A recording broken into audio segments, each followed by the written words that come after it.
বর্তমানে বাংলা সাহিত্যের জনপ্রিয় লেখকদের মধ্যে অন্যতম হলেন অভীক সরকার।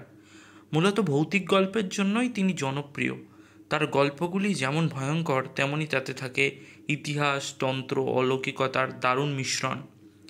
এরকমই একটি বই নিয়েই আজ কথা বলবো। বইটি হচ্ছে অভীক সরকারের লেখা খোঁড়া ভৈরবীর মাঠ। পত্রভারতী থেকে প্রকাশিত এই বইটির বর্তমান বাজার মূল্য হচ্ছে 150 টাকা। তবে আমি পুরনো বই কিনেছি, তাই এর দাম পড়েছে মাত্র 75 টাকা। বইটিতে রয়েছে মোট 2টি ভৌতিক উপন্যাস, কালিয়ামাসান ও খোঁড়া ভৈরবীর মাঠ।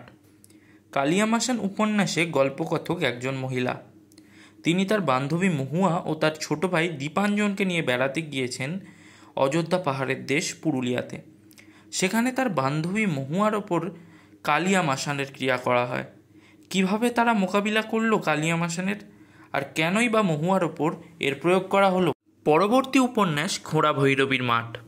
এক গ্রামে ভৈরবী কালীর মূর্তিতে প্রাণ প্রতিষ্ঠার সময় অসাবধানতাবশত কেটে যায় মায়ের পায়ের বুড়ো আঙুলটি। ভাবী অমঙ্গলের আভাস পেয়ে কালীতান্ত্রিক তার তন্ত্রবিদ্যাকে কাজে লাগিয়ে মন্দিরকে বন্ধন করে দেন এক সদ্য মৃত চণ্ডালের হাড় দিয়ে। এর বহু বছর পর বন্ধন শিথিল হয়ে এলে আবির্ভাব হয় এক রক্ত পিশাচের, যে গ্রামে চালাতে থাকে এক মর্মান্তিক হত্যাকাণ্ড। এবার গ্রামের মানুষ কি আদৌ পাবে এই পিশাচের হাত থেকে নিষ্কৃতি? পেলেও তা পাবে কিভাবে?